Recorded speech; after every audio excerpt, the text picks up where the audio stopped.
अप्रेम दुःखको कारण हो र प्रेम सुखको कारण हो। समाज आज आँखा बन्द गरेर दौडेको छ। अहिलेको समाजलाई चेत्नै छैन। पहिलो कुरा के समाजलाई थाहा छ कि उसलाई के आवश्यक छ? आँखा फुटाएर मैले उज्यालो देखेँ भन्दैछ समाज, मैले इतिहास पढेँ पनि भन्दैछ समाज। यो पृथ्वीमा न्याय नगर्ने एउटा मात्रै जन्तुको नाम हो, त्यो हो मानव। उसले कहिले पनि न्याय गरेन, न आफूमाथि न अरूमाथि। यी गुणहरूबाट आज नाङ्गिएको छ, गुणरहित भएको छ मानव। त्यसैले मानव यस्तो जात हो जसलाई नाङ्गै जन्माएको छ प्रकृतिले। कुकुरलाई ढाक्नको लागि पुच्छर दिएको छ। हिमालयका ती चौरी गाईहरूलाई लामा लामा रौँ दिएको छ। समाजलाई प्रेम मात्रले त नपुग्ला नि भन्नुभयो नि, आसक्ति मात्रले पनि नपुग्ला नि भन्नुपर्ने कुरा थियो। आसक्ति प्रेम होइन, हामीले आसक्तिलाई प्रेम भनेर बुझेका छौँ समाजमा।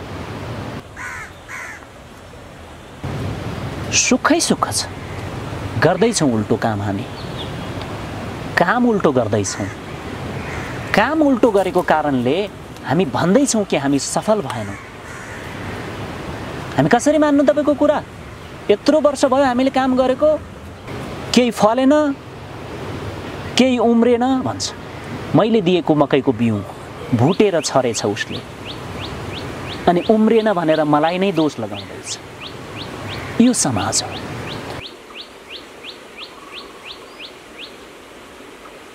प्रेमले पुग्छ। प्रेम जब हामी सर्वत्रमा प्रवाहित गर्न सक्छौँ, सर्वत्रमा प्रेम प्रवाहित जब गर्दछौँ, तब सर्वत्रबाट, सबै दिशाबाट, सम्पूर्ण व्यक्तिबाट, सम्पूर्ण वस्तुबाट प्रेममय रस प्रवाहित हुन्छ हाम्रो अभिषेचनको लागि, हाम्रो सिंचनको लागि। प्रेम के हो पहिलो कुरा बुझ्नु पर्यो। प्रेम न्याय नामक पुष्पको पुष्प सुगन्ध हो। हरेक पल पलमा, हरेक पग पगमा, हरेक शब्द शब्दमा, हरेक सूक्ष्म अति सूक्ष्म व्यवहारमा हामी अन्यायी, अप्रेमी, अधर्मी, अनैतिक, अत्याचारी बनेका छौँ। त्यसको ठीक ठीक उल्टो काम गर्दै जाउँ त। सदाचारी बन्दै जाउँ, न्यायिक बन्दै जाउँ, प्रेमी बन्दै जाउँ। रक्षा गर्नका लागि सिङ दिएको छ। मान्छेको रौँ रौँमा विष उम्रिराखेको छ, त्यसले गर्दा उसलाई रक्षार्थ पनि केही कुरा दिएको छैन। मान्छे जन्मिँदै नाङ्गिएर जब जन्मियो त प्रश्न यो छ कि मान्छे गुणरत्नले आभूषित हुनुपर्ने छ, मान्छे ढाकिनु पर्ने छ सद्गुणहरूले भन्ने जुन दिन नाङ्गो जन्मियो त्यो दिन नै एउटा देशना बोकेर आएको छ। फेरि पनि मान्छे आभूषणयुक्त हुन चाहेन। हरेक दिन निर्वस्त्र हुन चाह्यो, हरेक दिन निर्वस्त्र हुन चाह्यो, हरेक दिन नाङ्गिन चाह्यो। अहिले पनि ऊ नाङ्गिने अभ्यासमा छ। लोभी गुरु, लालची चेला, यति लोभी गुरुहरू छन्। एक एक ऋचा, एक एक मन्त्र, एक एक युक्तिहरू लुकाएर राख्छन् र तिनै महत्त्वपूर्ण मन्त्र, महत्त्वपूर्ण ऋचा, महत्त्वपूर्ण युक्तिको बखान फेरि गर्छन् शिष्यहरूको अगाडि। शिष्यहरूमा लोभ, लालच बढिराखोस्, लालच चाहिँ बढिराखोस् तर पाउनु चाहिँ केही नपाओस् भन्ने विचारले शिष्यमा लालचा बढाइराख्ने मन्त्र, युक्ति, जुक्तिका महिमाहरू गान गरिराख्ने तर नदिने, त्यो लोभी गुरुहरूको परम्परा छ। र त्यो लोभले लालची चेलालाई शोषण गर्ने माध्यम बनाइराखेको छ। जसरी हुन्छ कुम्ला लिएर आऊ, गुरुमा तिम्रो पाप गरेर हुन्छ कि चोरेर हुन्छ कि ठगेर हुन्छ कि खनखनीका गुरु आज शिष्य पतनको बाटो अपनाएको छ भन्ने गुरुलाई ज्ञात छैन। आजका गुरुहरूमा त रोगै छ। पहिलो कुरा, धनी शिष्य बनाउँछु, विदेशी शिष्य बनाउँछु, अमेरिकन शिष्य बनाउँछु, अनि नालायकहरूलाई शिक्षा दिने तिम्रो उत्तरदायित्व वहन कसले गर्छ? तिम्रो बितेका बाउबाजेले? चिहानमा चेपिएका, मसानमा खरानी भएका तिम्रा बाउबाजेले गर्ने हो त्यो उत्तरदायित्व वहन? लायक, सामर्थ। म यो देश यात्रामा जब 26 वर्षको लामो यात्रामा जब साधु मण्डलीमा बस्थेँ, अनेक नयाँ साधुहरू, फोनको जमाना आइसकेपछि एक साधु एक विदेशीसँग रात दिन बिताएको देख्थेँ म फोनमा। हमारी चेली है ना, अमेरिका में रहती है। बर्बाद छ। राजनीतिज्ञहरू अधार्मिक भएपछि के गर्ने? ल अब मैले धार्मिक बन्दिनु पर्ने भनेर कुतर्क गर्न सक्नुहुन्छ राजनीतिज्ञहरूले। धार्मिक बन्नुस् भन्नको मतलब तपाईँ टुपी पाल्नुहोस् भन्न खोजेको होइन, तपाईँ मन्दिरमा गएर टाउको ठोक्काउनुहोस् भनेको पनि होइन, चर्चमा गएर बाइबल पढ्नुहोस् अथवा मस्जिदमा गएर नमाज पढ्नुहोस् भन्ने पनि होइन। अनीति, अरीति, कुरीति, दुराचार, भ्रष्टाचार, अन्याय, अत्याचार निष्पक्ष रूपमा न्याय प्रदान गर्नु राजनीति हो। त राजनीति आफैमा धर्म हो। धर्म भन्न बित्तिकै मन्दिरमा टाउको ठोक्काउनुलाई भनेर बुझियो, आज यही गलत छ के। धर्म समग्र नीतिहरूको, समग्र रीतिहरूको, समग्र स्वभावहरूको एक सर्वपक्षीय शब्द हो के।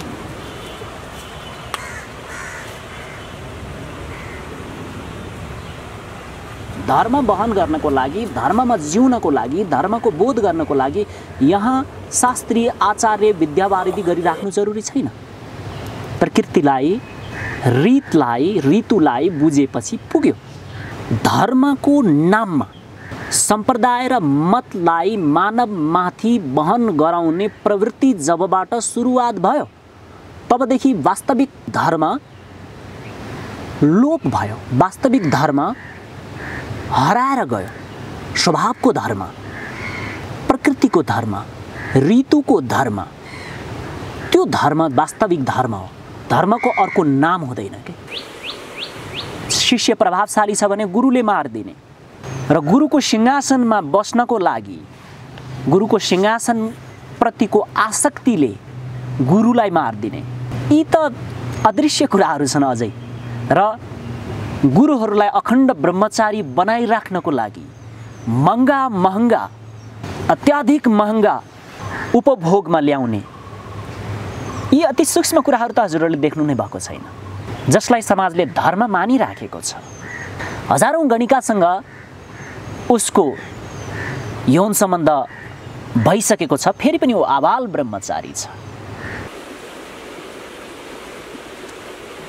नूतनमा नूतन, पुरातनमा पुरातन, जसमा सर्वाङ्गीणता छ, जसको आवश्यकता सर्वत्रमा छ, जो अकाट्य छ, अपरिवर्तित छ, त्यो सनातन हो।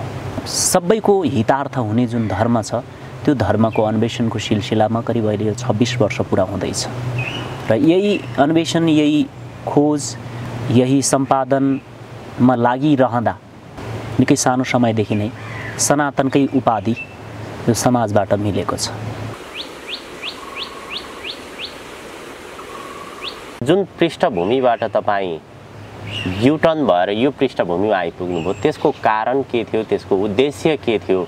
सनातन मन्त्रीको छोरा, राजाको छोरा, धनीको छोरा, व्यापारीको छोरा, यो भन्ने विषय खास बजारमा मान्छेहरूले जुन ल्याए, मन्त्रीको छोरा यस्तो त्यस्तो भन्ने कुरा झुटो होइन।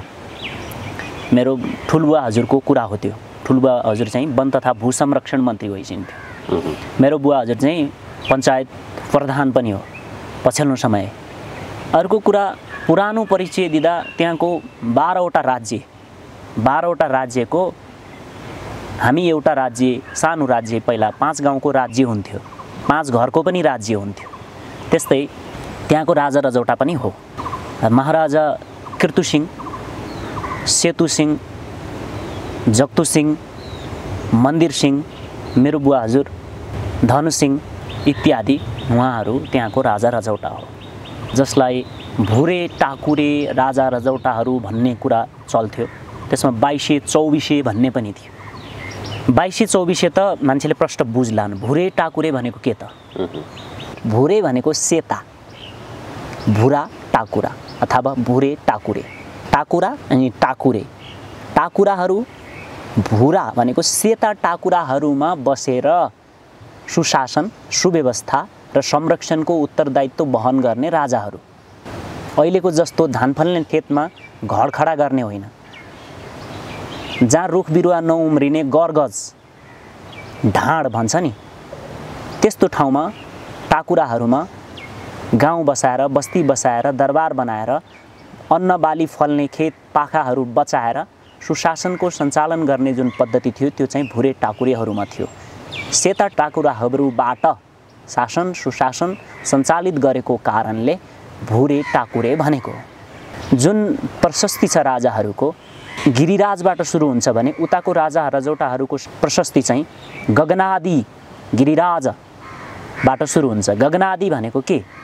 गनादि भनेको आकाशलाई चुम्दै गरेका। उनीहरूको ओज तेजले पनि, उनीहरूको वैभवले पनि, उनीहरूको उच्च सोच पनि धेरै उच्च भएको कारणले उनलाई गगनादि भनिएको छ। त्यो प्रशस्तिहरू हामीले पढ्छौँ प्रशस्तिमा। ती भुरे टाकुरेहरूको कुरा आउँछ र तिनै भुरे टाकुरेहरू राजा रजौटाहरूको सन्तान हौँ हामी। हामी मात्र होइन, सबै हौँ। कोही न कोही आफ्नो आफ्नो ठाउँमा आफ्नो आफ्नो परिवार राजा रजौटा नै बाट हुन्छ, त्यो कुनै आश्चर्यको कुरा होइन। 26 वर्ष भएको छ, यो 26 वर्ष हो। यसमा सयौँ गुरुहरूको आश्रम छोडियो, गुरुहरूको आश्रय छोडियो, आफ्नो नाता गोता, आफ्नो आमा बुवा छोडेर हिँडेको त 4 वर्षको उमेरदेखि नै हो। सिद्धार्थ गौतमको कुरा गर्ने हो भने उहाँले दरबार त्याग गरेर, सुख शैल त्याग गरेर ज्ञानको खोजीमा हिँड्नुभयो। त्यसपछि उहाँले बुद्धत्व प्राप्त गरेर भगवान गौतम बुद्ध भन्नुभयो। उहाँको खोजको उद्देश्य ज्ञान थियो। संसारमा मानिस किन दुखी छन्, सबै कुरा प्राप्त गरेर पनि, सुख शैल प्राप्त गरेर पनि किन दुखी छन्, खास उहाँको खोजको कारण त्यो थियो भने तपाईको खोजको कारण उद्देश्य के हो? करिबमा 4 वर्षको उमेरमा हिमालय क्षेत्र लेह लद्दाख हुँदै 2 वर्षको यात्रापछि नेपाल फर्किएँ। 54 साल श्रावण 25 गते मेरो बुवा हजुरको हत्या भएको रहेछ।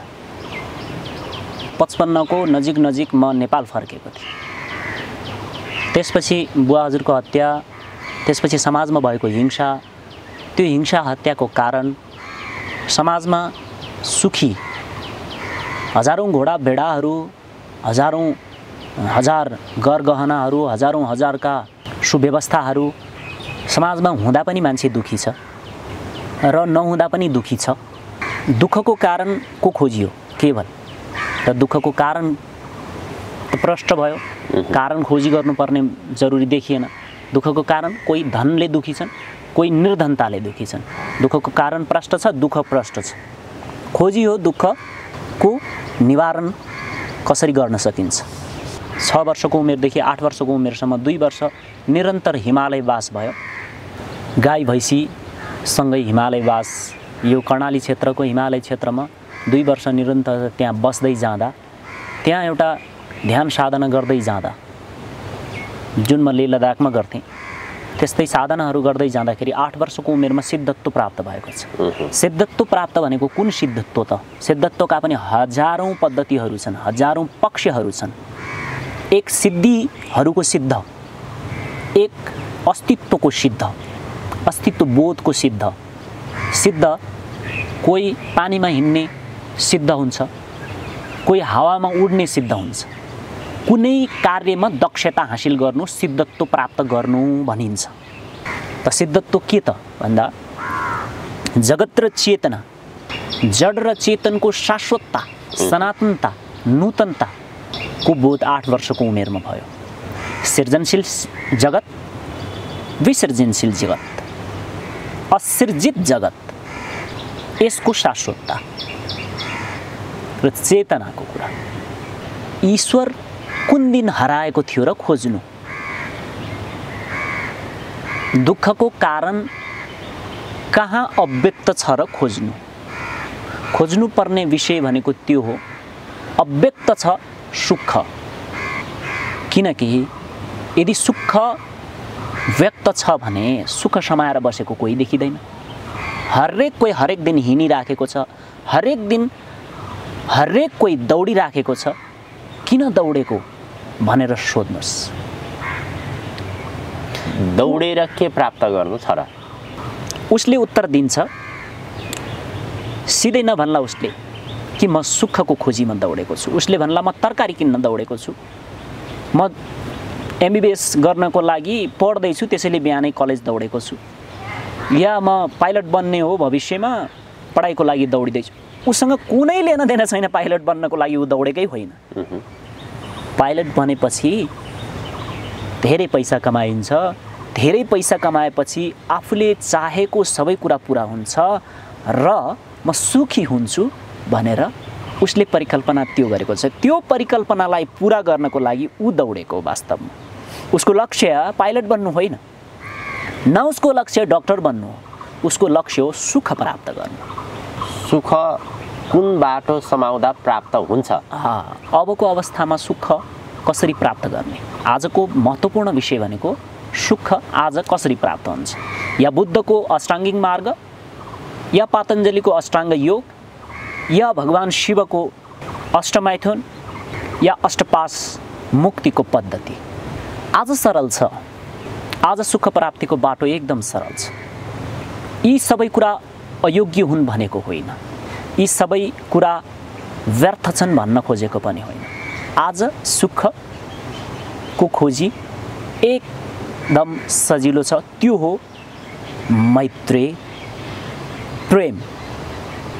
प्रेमको बाटो, प्रेमको परिचय, प्रेमको परिभाषा र प्रेमको रसातलसम्मको बोध हामीमा जुन दिन हुन्छ, सुख सर्वत्रमा छरपष्ट भएको हामी देख्छौँ। अब हामी दौडिनु पर्दैन, अब हामीले सुख सँगाल्नु मात्रै बाँकी छ, सङ्ग्रह गर्नु मात्रै बाँकी छ, भेटाउनु कहाँ होइन। त मैत्रीको बाटो, यो प्रेमको बाटो। दुःखको कारण के संसारमा? हजारौँ कारणहरू बतायौँ नि हामीले, हजारौँ कारणहरू बताउनु जरुरी छैन। आज फेरि एउटै कारण हो, अप्रेम। अप्रेम दुःखको कारण हो, अप्रेम र प्रेम सुखको कारण हो। जब प्रेम भाव बढ्दै जान्छ, सम्पूर्ण प्राणी जगतलाई प्रेम गर्न सकियो, हरेक अजैविक वस्तुलाई पनि प्रेम गर्न सक्यो, त्यसपछि सुखको मूल स्रोत खोलिन्छ। त्यहाँबाट सुखको मूल स्रोत नै, मुहान नै प्रेम हो। हजुर, अहिलेको समाजको बनावटको कुरा गर्ने हो भने, आवश्यकताको कुरा गर्ने हो भने, यहाँले भन्नुभएको विषय चाहिँ प्रेम नै सुखको स्रोत हो। जब प्रेम गर्न सिकिन्छ सम्पूर्ण दुःखको अन्त्य हुन्छ भनेर यहाँले भनिरहँदाखेरि, मानिस भन्ने चिज एउटा चलायमान कुरा हो। मानिस सधैँ चलायमान रहनुपर्छ, कुनै न कुनै काममा होस् अथवा कुनै पनि विषयवस्तुमा ऊ संलग्न भइरहनुपर्छ। तपाईँले भन्नुभएको बाटो र यतापट्टि अहिले समाजको बाटोलाई कसरी मेल गर्ने त? आखिर प्रेमै गरेर मात्र संसार त नचल्ला। फेरि मानिसको जीवन चलाउनको लागि हरेक कार्यहरू गर्नु पर्ला। यो एउटा चाहिँ जटिल विषय पनि छ। तपाईँले भन्नुभएको प्रेमको बाटो र अहिले समाजको जे आवश्यकता र बनौट छ त्यसलाई कसरी सम्मिश्रण गर्ने? अहिलेको समाजलाई आवश्यक के छ? अहिलेको समाजलाई चेतनै छैन। पहिलो कुरा के समाजलाई थाहा छ कि उसलाई के आवश्यक छ? समाज आज आँखा बन्द गरेर दौडेको छ। आँखा बन्द गरेर दौडिएको दौडाइलाई नै सफलताको बाटो सम्झेको छ। आँखा फुटाएर मैले उज्यालो देखेँ भन्दैछ समाज, मैले इतिहास पढेँ पनि भन्दैछ समाज। समाजलाई प्रेम मात्रले त नपुग्ला नि भन्नुभयो नि, आसक्ति मात्रले पनि नपुग्ला नि भन्नुपर्ने कुरा थियो। आसक्ति प्रेम होइन, हामीले आसक्तिलाई प्रेम भनेर बुझेका छौँ समाजमा। प्रेमले पुग्छ। प्रेम जब हामी सर्वत्रमा प्रवाहित गर्न सक्छौँ, सर्वत्रमा प्रेम प्रवाहित जब गर्दछौँ, तब सर्वत्रबाट, सबै दिशाबाट, सम्पूर्ण व्यक्तिबाट, सम्पूर्ण वस्तुबाट प्रेममय रस प्रवाहित हुन्छ हाम्रो अभिषेचनको लागि, हाम्रो सिंचनको लागि। प्रेम के हो पहिलो कुरा बुझ्नु पर्यो। प्रेम न्याय नामक पुष्पको पुष्प सुगन्ध हो। हरेक पल पलमा, हरेक पग पगमा, हरेक शब्द शब्दमा, हरेक सूक्ष्म अति सूक्ष्म व्यवहारमा हामी अन्यायी, अप्रेमी, अधर्मी, अनैतिक, अत्याचारी बनेका छौँ। त्यसको ठीक ठीक उल्टो काम गर्दै जाउँ त, सदाचारी बन्दै जाउँ, न्यायिक बन्दै जाउँ, प्रेमी बन्दै जाउँ, सुखै सुख छ। गर्दैछौँ उल्टो काम, हामी काम उल्टो गर्दैछौँ। काम उल्टो गरेको कारणले हामी भन्दैछौँ कि हामी सफल भएनौँ। हामी कसरी मान्नु तपाईँको कुरा? यत्रो वर्ष भयो हामीले काम गरेको, केही फलेन, केही उम्रेन भन्छ। मैले दिएको मकैको बिउ भुटेर छरेछ उसले, अनि उम्रेन भनेर मलाई नै दोष लगाउँदैछ। यो समाज हो। अहिलेको समाज उल्टो बाटोतर्फ हिँडिरहेको छ र उसले उल्टो परिणाम भोगिरहेको छ, फल प्राप्त गरेको छ भनौँ। यो सत्य हो। अहिलेको समाजले के गर्नु पर्थ्यो, अहिलेका व्यक्ति मानिसहरूले के गर्नु पर्थ्यो, कुन बाटो लाग्नु पर्थ्यो? गर्नु पर्थ्यो होइन, गर्नुपर्छ, गर्नुपर्ने छ। के गर्नुपर्ने छ? न्याय। न्यायकै नाम हो प्रेम। हरेक पात्रले न्याय नगर्ने मानव मात्र हो। यो पृथ्वीमा न्याय नगर्ने एउटा मात्रै जन्तुको नाम हो, त्यो हो मानव। उसले कहिले पनि न्याय गरेन, न आफूमाथि न अरूमाथि। यी गुणहरूबाट आज नाङ्गिएको छ, गुणरहित भएको छ मानव। त्यसैले मानव यस्तो जात हो जसलाई नाङ्गै जन्माएको छ प्रकृतिले। कुकुरलाई ढाक्नको लागि पुच्छर दिएको छ। हिमालयका ती चौरी गाईहरूलाई लामा लामा रौँ दिएको छ। रक्षा गर्नका लागि सिङ दिएको छ। मान्छेको रौँमा विष उम्रिराखेको छ, त्यसले गर्दा उसलाई रक्षार्थ पनि केही कुरा दिएको छैन। मान्छे जन्मिँदै नाङ्गिएर जब जन्मियो त प्रश्न यो छ कि मान्छे गुणरत्नले आभूषित हुनुपर्ने छ, मान्छे ढाकिनु पर्ने छ सद्गुणहरूले भन्ने जुन दिन नाङ्गो जन्मियो त्यो दिन नै एउटा देशना बोकेर आएको छ। फेरि पनि मान्छे आभूषणयुक्त हुन चाहेन। हरेक दिन निर्वस्त्र हुन चाह्यो, हरेक दिन निर्वस्त्र हुन चाह्यो, हरेक दिन नाङ्गिन चाह्यो। अहिले पनि ऊ नाङ्गिने अभ्यासमा छ। ऊ जन्मसिद्ध नाङ्गो जन्मिएको हो, उसलाई बोध छैन। तर एउटा विरोधाभास कुरो चाहिँ नेपालमा मात्र नभएर संसारमै धेरै गुरुहरू जन्मिएका छन्। उनीहरूले निष्ठाको कुरो गर्छन्, कर्तव्यको कुरा गर्छन्, धर्मको कुरा गर्छन्, सुख शैल एउटा त्यागको भावनाको कुरो गर्छन्। तर सुख शैल उनीहरूलाई नै चाहिने एकदमै बदनाम पनि भइरहेका छन्। गुरुहरूको विषयमा कुराकानी गर्दाखेरि मानिसले एउटा त्यागको भावनाको कुरा गर्नुपर्छ, प्रेमको कुरा गर्नुपर्छ, निस्वार्थ रूपमा आफ्ना चरित्रहरू व्यवहारहरू ल्याउनुपर्छ, देखाउनुपर्छ भनेर भनिन्छ। तर सबभन्दा सुख शैल उनीहरूलाई नै चाहिएको छ आजको दिनमा। भनेको उनीहरू पनि भौतिक दुनियाँबाट अछुतो छैनन्, पैसा कलेक्सन गर्नमै लागेका छन्। के भन्ने, यो गुरुहरूलाई के भन्ने, उनीहरूको दर्शन ज्ञानलाई कसरी बुझ्ने, कसरी लिने? अहिलेका गुरुहरू भनेको एउटा फटा बालक छ। बालक गुरु भनेको के हो? पहिलो कुरा त यो बुझ्नुपर्ने हुन्छ। जति पनि समाजमा तपाईहरूले गुरु भनेका व्यक्तिहरू वास्तवमा राजनैतिक नेताहरू हो। एउटा समाज, एउटा समूहको नेतृत्वकर्ताहरू हो उहाँहरू। स्पष्ट बुझ्नु यो छ। 14औं शताब्दी पछिका जति पनि साम्प्रदायिक नेताहरूलाई गुरु मान्ने जब प्रचलन बन्यो तब समाजमा विकृति फैलियो। गुरु गुणरत्नको राशि लिएर हिँडेको हुन्छ। त गुणरत्नहरूको राशि वहन गरेर हिँडेको गुरु के मात्र होला? सीमित ऊ छैन, असीमित अपार सम्भावना र शिक्षा र गुणरत्नले आभूषित गुरु हो। त्यो गुरुलाई कुशको आसनमा राख्नुहोस् या सुनको सिंहासनमा राख्नुहोस्, त्यसमा कोही मतलब छैन।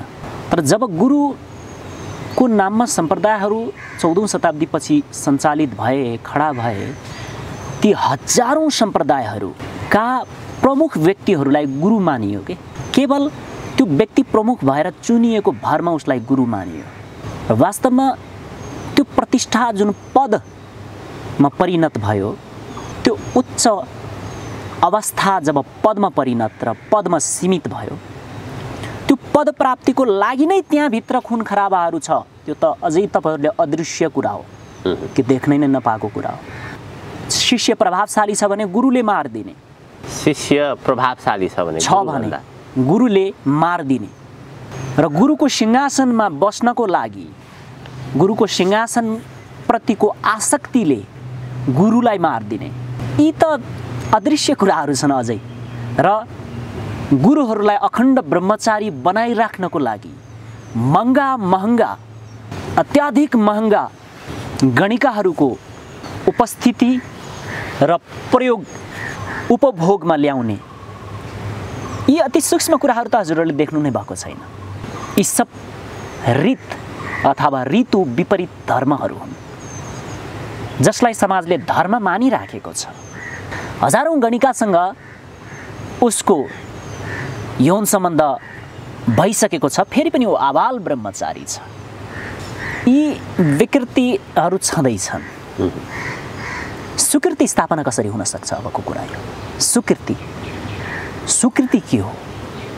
प्राकृत रीतमा जीवनलाई जस्ताको तस्तै, जसलाई तटस्थ भावमा जिउने पद्धति जबसम्म हामीले आचरणमा ल्याउँदैनौँ र प्रेमको पथलाई परिष्कृत जबसम्म गर्दैनौँ तबसम्म दुःखको कारण हामीले पकडमा आउँदैन, सुखको कारण हामीले देख्दैनौँ र भौतारी नै रहन्छौँ।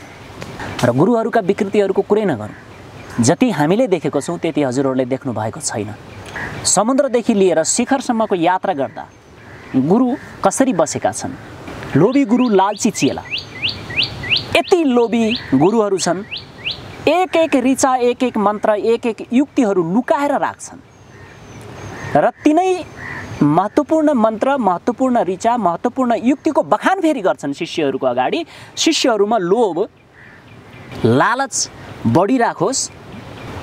चाहिँ बढिराखोस् तर पाउनु चाहिँ केही नपाओस् भन्ने विचारले शिष्यमा लालचा बढाइराख्ने, मन्त्र, युक्ति, जुक्तिका महिमाहरू गान गरिराख्ने तर नदिने, त्यो लोभी गुरुहरूको परम्परा छ। र त्यो लोभले लालची चेलालाई शोषण गर्ने माध्यम बनाइराखेको छ। महायोगी परम सिद्ध मच्छेन्द्र मुनिले के भन्नुहुन्छ भने, वित्त हरण सर्व गुरुजन सन्तम सन्ताप हर्यो नाही। शिष्यहरूको सन्ताप र दुःखलाई हरण गर्नुपर्ने, संशय र शङ्कालाई समाधान गर्नुपर्ने, तर उसले उसको वित्त भनेको शारीरिक शोषण, मानसिक शोषण र सम्पत्तिको शोषण मात्रै गरिराखे। र यस्ता गुरुहरू छन्, स्वयं मच्छेन्द्रनाथले भन्दै हुनुहुन्छ, महायोगी मच्छेन्द्रनाथले भन्दै। त्यस्ता गुरुहरूलाई नक्कली गुरु भन्ने अथवा के नाम दिन सकिन्छ? नक्कली र सक्कली त भन्न मिल्दैन। नक्कली र सक्कली भन्दा पनि त्यो गुरुको प्रतिष्ठामा, त्यो गुरुको अवस्थामा बस्न लायक व्यक्तिहरू होइनन्। एक वचनमा भन्दाखेरि आज यो लामो समयदेखि सृष्टिको कालदेखि नै गुरु शिष्य परम्परा छ। कस्तो गुरुलाई के को आधारमा कसरी पहिचान गर्ने र कसरी पछि लाग्ने भनेर त्यो गुरुको वचनबाट, किनभने गुरुको पछाडि लाग्ने त आज पनि लाखौँ मानिसहरू छन्। कस्तो गुरुको पछि लाग्ने, के को आधारमा पछि लाग्ने, हाम्रो विश्वभरिका हेरिरहनुहुने आदरणीय दर्शकहरूलाई त्यो गुरुको पहिचान गर्दाखेरि नझुक्युन्, भ्रममा नपरुन् भन्ने हिसाबले। अहिले गुरुको नाममा र शिष्यको नाममा एउटा बन्धन खडा भएको छ समाजमा। एक अनाडी, एक पागल प्रेमिकाको जस्तो अन्धधुन्धमा चलेको छ गुरु परम्परा। त्यस्तो होइन। जुन 13-14 वर्षको बच्चा बच्चीले गर्छ नि, त्यस्तो पागल नालायकपना गुरु शिष्यमा देखिएको छ। गुरु बनाउने पनि होइन। दिएते ज्ञान विज्ञानम तेन दीक्षा भनेको छ। ज्ञान विज्ञानको प्रवाह जसबाट हुन्छ त्यो गुरु हो, त्यो दीक्षा हो। सिद्धो आज्ञा निन्दयते अतिहि काम रतिहि शिष्याना। गुरुको आज्ञा के छ? कुनै पनि काममा अति नगरिकन, अति गरेर लिप्त रहेको शिष्यहरूलाई निर्देशन गर्ने, जागृत गर्ने, सतर्क गर्ने गुरुको काम हो। के गरिराखेका छन्? जसरी हुन्छ कुम्ला लिएर आऊ। गुरुमा तिम्रो पाप गरेर हुन्छ कि चोरेर हुन्छ कि ठगेर हुन्छ कि खनखनीका गुरु आज शिष्य पतनको बाटो अपनाएको छ भन्ने गुरुलाई ज्ञात छैन। आजका गुरुहरूमा त रोगै छ। पहिलो कुरा, धनी शिष्य बनाउँछु, विदेशी शिष्य बनाउँछु, अमेरिकन शिष्य बनाउँछु, अनि नालायकहरूलाई शिक्षा दिने तिम्रो उत्तरदायित्व वहन कसले गर्छ? तिम्रो बितेका बाउबाजेले? चिहानमा चेपिएका, मसानमा खरानी भएका तिम्रा बाउबाजेले गर्ने हो त्यो उत्तरदायित्व वहन? लायक, सामर्थ अथवा सफल व्यक्तिहरूलाई तिमीले शिष्य बनाएर हिँड्छौ भने असमर्थ, असक्षम, अशिक्षित व्यक्तिहरूलाई शिक्षित गर्ने तिम्रो उत्तरदायित्व वहन कसले गर्छ? म यो देश यात्रामा जब 26 वर्षको लामो यात्रामा जब साधु मण्डलीमा बस्ने, अनेक नयाँ साधुहरू, फोनको जमाना आइसकेपछि एक साधु एक विदेशीसँग रात दिन बिताएको देख्थेँ म फोनमा। हमारी चेली है ना अमेरिका में रहती है। बर्बाद छ। यो रोगबाट गुरुहरू मुक्त हुनुपर्छ। 10 जना अमेरिकनहरू र 10 जना अफ्रिकीहरूले घेरेको गुरु मात्रै गुरु भन्ने भ्रमबाट शिष्यहरू मुक्त हुनुपर्छ। गुणरत्न आभूषित अनाम गुरु, चाहे त्यो कन्दरामा बसोस्, चाहे लङ्गोठी लगाएको होस्, चाहे लङ्गोठी पनि नलगाएको होस्, तर गुणरत्नहरू उसँग प्रशस्त मात्रामा छ र गुणरत्न प्राप्त गर्ने मार्ग निर्देशन गर्न सक्छ भने त्यो गुरु। अब तपाईको यो नामकै विषयमा कुराकानी गरौँ। तपाईको यो धरतीमा जन्म भइसकेपछि आमा बुवाले राखिदिनु भएको एउटा नाम थियो। सायद त्यो नाम तपाईको आमा बुवा, आफन्त अथवा त्यहाँका समाजकालाई मात्र थाहा होला र पछिल्लो समय विश्वभरिका नेपालीहरूले चिन्ने यहाँको नाम सनातन गुरु भनेर चिन्दछन्। वास्तवमा यो सनातन भनेको के हो र यो सनातन नाम राखेर यहाँले पहिल्याउन खोज्नु भएको अथवा गर्न खोज्नु भएको गन्तव्य, उद्देश्य, विषय के थियो?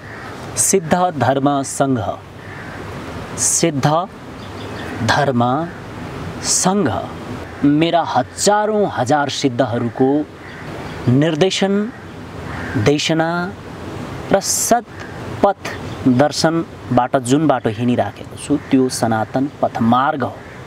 यो सनातन पथमार्ग यति बृहत छ, सङ्कुचित सङ्कुठित र साँगुरो छैन। यो सर्वाङ्गीन धर्मको पथ हो। नेपालका हजारौँ जातिलाई अर्को भूमध्य रेखामा पुग्दा के भनेर चिनिन्छ?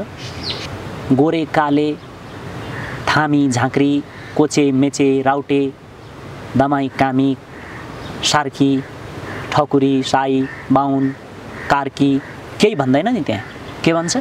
केवल नेपाली भन्छ। सक्यो। त्यहाँ हजारौँ जाति, हजारौँ उपजाति, हजारौँ थर सब समावेश कहाँ भयो? नेपाल भन्ने शब्दमा। सक्यो। त्यहाँ अब एउटै जात छ, त्यहाँ एउटै परिचय छ, एउटै निशान छ, एउटै छाप छ, त्यो नेपाल। त्यस्तै यो सनातन भन्ने शब्द त्यो हो। सनातन भन्ने शब्दले सर्वाङ्गीनता, पहिलो कुरा सर्वाङ्गीनता ल्याउँछ। सनातन सिद्ध भगवान शिव हुनुहुन्छ। पञ्चाक्षरीको स्तोत्र, पञ्चाक्षरी हजुरहरूले पाठ गर्दाखेरि त्यहाँ पढ्न सक्नुहुन्छ। र यस्तै ब्रह्म मानस पुत्र, ब्रह्मका 4 मानस पुत्र। मानस पुत्र भनेको के हो? पुत्रको परम्परा दुईटा हुन्छ, एउटा नाग, एउटा बिन्द। आफूले बिहेबारी गरेर जन्माएका सन्ततिहरूलाई विन्द वंश भन्छ। आफूले शिक्षा दीक्षा दिएर सामर्थ्य र सक्षम बनाएका सन्ततिहरूलाई नाद वंश भन्छ। भगवान ब्रह्मका 4 जना शिष्यहरू थिए जसलाई मानस पुत्र भने। मानस सेचन गरेर आफ्नो मतले उनीहरूलाई उत्थान गरेको कारणले उनका मानस पुत्र भए। यस्तो होइन कि छु मन्त्र कि बाचा भनेर प्रकट गरेको होइन। गुरु परम्पराका 4 जना शिष्य थिए। उनको नाम थियो सनत, सन्तकुमार, सदानन्द र सनातन। यी 4 जना ब्रह्मका शिष्य थिए। भगवान शिवका 7 जना शिष्यहरू हुनुहुन्छ जसलाई सप्तऋषि भन्छौँ हामी। यसरी काम, यसरी आफ्नो जिम्मेवारी, आफ्नो पथ अनुसार परिचय हुन्छ। म निकै सानो समयदेखि 4 वर्षको उमेरदेखि जुन पथमा, जुन सर्वाङ्गीन पथमा लागेको छु, त्यसको अन्वेषणमा लागेको कारणले गर्दा गाउँघर सहर जताकतै सनातनै भनेर चिन्छन्। अर्को कुरा छँदैछ, आमा मामा सबले राखेको नाम आफ्नो ठाउँमा छ र सनातन बाहेक हजारौँ गुरुहरूले हजारौँ नाम दिएका छन्, त्यो पनि आफ्नो ठाउँमा छ। तर सबै गुरुहरूको एक मतले यो नामबाट परिचित भएको छु। अहिले समाजमा देखिएको समस्या, विकृत धर्म, राजनीतिको विषयमा जस्ता प्रकारका छलफलहरू भइरहेका हुन्छन्, मानिसहरूले जस्तो प्रकारको धारणा बनाएर बसेका छन् धर्मको सन्दर्भमा, धर्म र राजनीति भन्ने विषयलाई छुट्टा छुट्टै रूपमा हेरिनु हुँदैन, धर्म बिनाको राजनीति हुँदैन भन्ने पनि गरिन्छ। एउटा यो विषय पनि छलफलको विषय बनेको छ। राजनीति आफैमा धर्म हो, तर राजनीतिका नेतृत्वकर्ताहरू, राजनीतिज्ञहरू अधार्मिक भएपछि के गर्ने? ल अब मैले धार्मिक बनिदिनु पर्ने भनेर कुतर्क गर्न सक्नुहुन्छ राजनीतिज्ञहरूले। धार्मिक बन्नुहोस् भन्नको मतलब तपाईँ टुपी पाल्नुहोस् भन्न खोजेको होइन, तपाईँ मन्दिरमा गएर टाउको ठोक्काउनुहोस् भनेको पनि होइन, चर्चमा गएर बाइबल पढ्नुहोस् अथवा मस्जिदमा गएर नमाज पढ्नुहोस् भन्ने पनि होइन। अनीति, अरीति, कुरीति, दुराचार, भ्रष्टाचार, अन्याय, अत्याचार, यो कुरालाई त कमसेकम प्रतिकार गर्न सक्ने सामर्थ्य त राख्नुहोस्। अनि राजनीतिज्ञ, राज भनेको, राज के हो? शासन, हुकुम। नीति भनेको के हो? न्याय, निष्पक्ष रूपमा न्याय प्रदान गर्नु राजनीति हो। त राजनीति आफैमा धर्म हो। धर्म भन्न बित्तिकै मन्दिरमा टाउको ठोक्काउनुलाई भनेर बुझियो, आज यही गलत छ के। धर्म समग्र नीतिहरूको, समग्र रीतिहरूको, समग्र स्वभावहरूको एक सर्वपक्षीय शब्द हो के। यौन धर्म, मासिक धर्म, मातृधर्म, पितृधर्म, राजकीय धर्म, राष्ट्रिय धर्म, सामाजिक धर्म, पशु धर्म, मानव धर्म, यी हजारौँ धर्मका पाटाहरू, हजारौँ पक्षका हजारौँ हजार व्यक्ति, हजारौँ हजार थरीका मत मतालम्बीहरूको जुन आफ्नो आफ्नो स्वभाव छ, त्यो स्वभावहरूलाई समावेश गर्न सक्ने शब्द भनेको धर्म हो। धर्मभित्र यी सारा नीति तिथि रीति संस्कार संस्कृति सब कुरा समायोजन भएको हुन्छ के। आस्तिक नास्तिक सबै कुरा समायोजित हुने ठाउँ भनेको के हो भने धर्म हो। जस्तै शरीर, यो शरीर देख्दा हामीले के भनेर बुझ्छौँ? मानव शरीर हैन। यसमा त हजारौँ बिन्दुहरू, हजारौँ नाडीहरू, हजारौँ चक्रहरू, हजारौँ नसाहरू, हजारौँ द्वारहरूले हड्डीहरूले निर्मित भएको हुन्छ नि त शरीर। त्यस्तै धर्म भन्ने ढाई अक्षर छ, तर यो ढाई अक्षरभित्र करोडौँ अरबौँ स्वभावहरू, स्वभाव धर्महरू, नीतिहरू, रीतिहरू, संस्कार संस्कृतिहरू समायोजित छ के। आज समाजमा झगडा नगर्नको लागि बनेको सङ्गठन पनि झगडामा फसिदिन्छ। मेरो दृष्टिमा धर्मको अर्को नाम हुँदैन। हजारौँ नामलाई स्थान दिने जुन नाम हो त्यो हो धर्म। धर्मको अर्को नाम हुँदैन। अनेकौँ नामले धर्मको सहारा लिन सक्छ, धर्मले अर्को सहारा लिनु पर्दैन। धर्म आफैमा पर्याप्त शब्द हो। धर्म हिन्दू धर्म, मुस्लिम धर्म, क्रिस्चियन धर्म, वैष्णव धर्म यो जरुरी होइन। तपाईले भनेको बरु ठिक छ। तपाईले भन्न खोजेको स्वभाव अनुसार, राष्ट्र अनुसार, त्यहाँको भूपरिवेश अनुसार संस्कार संस्कृति र धर्म आचरण विचरण हुनु स्वाभाविकै हो। तर ऋग्वेद अथवा वेदको त्रिकाण्डबाट बुझ्ने हो भने ठ्याक्कै यो छ। तपाईहरुले भने जस्तै सामान्य गाई गोठालोले भने जस्तै छ। यहाँ विद्वान हुनु जरुरी छैन। धर्म बहन गर्नको लागि, धर्ममा जिउनको लागि, धर्मको बोध गर्नको लागि यहाँ शास्त्रीय आचार्य विद्यावारिधि गरिराख्नु जरुरी छैन। प्रकृतिलाई, रीतलाई, ऋतुलाई बुझेपछि पुग्यो। धर्मको नाममा सम्प्रदाय र मतलाई मानवमाथि बहन गराउने प्रवृत्ति जबबाट सुरुवात भयो तबदेखि वास्तविक धर्म लोप भयो। वास्तविक धर्म हराएर गयो। स्वभावको धर्म, प्रकृतिको धर्म, ऋतुको धर्म, त्यो धर्म वास्तविक धर्म हो।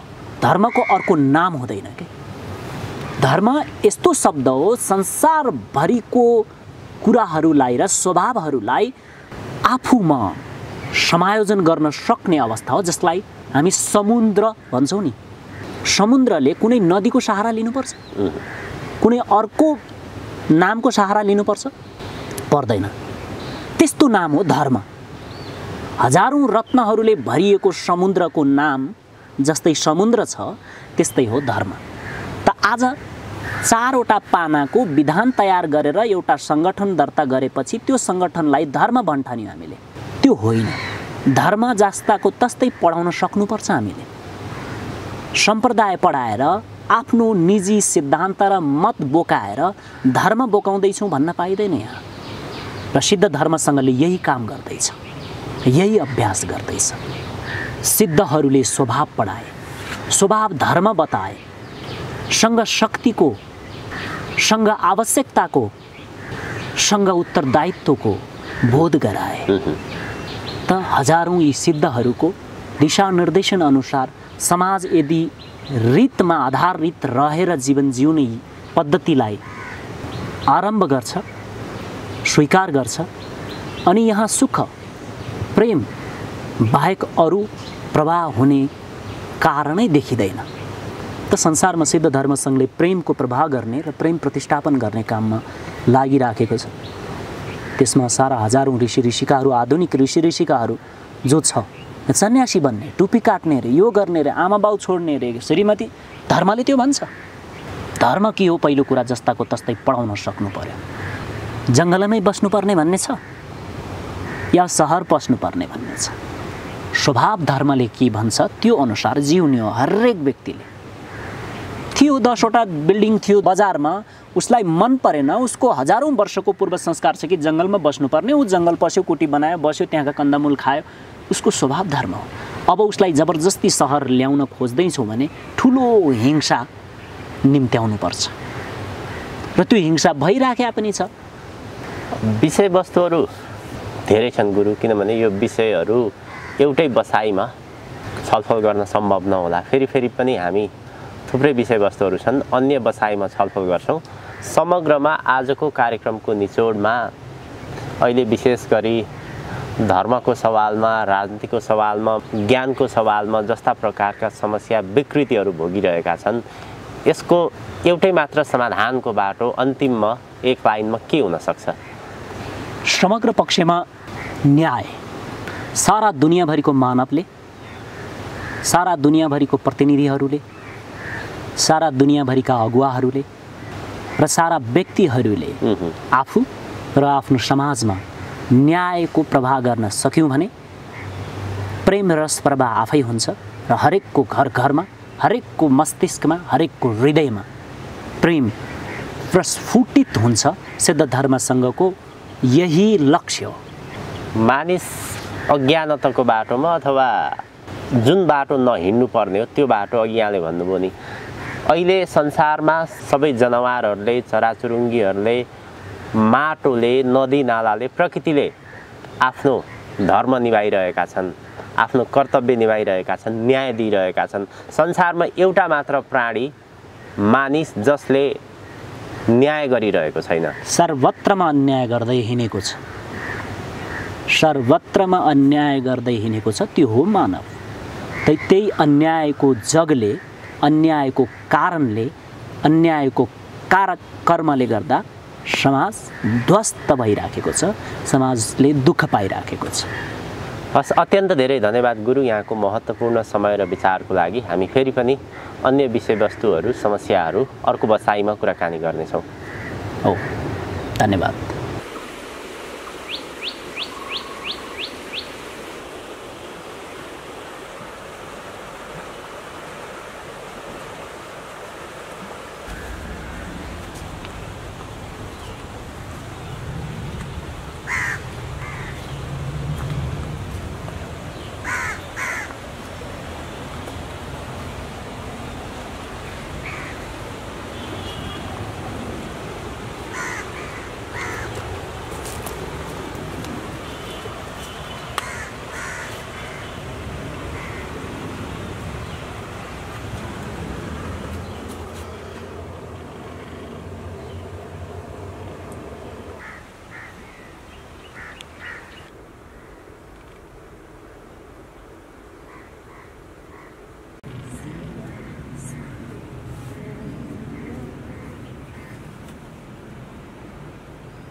Himal Online TV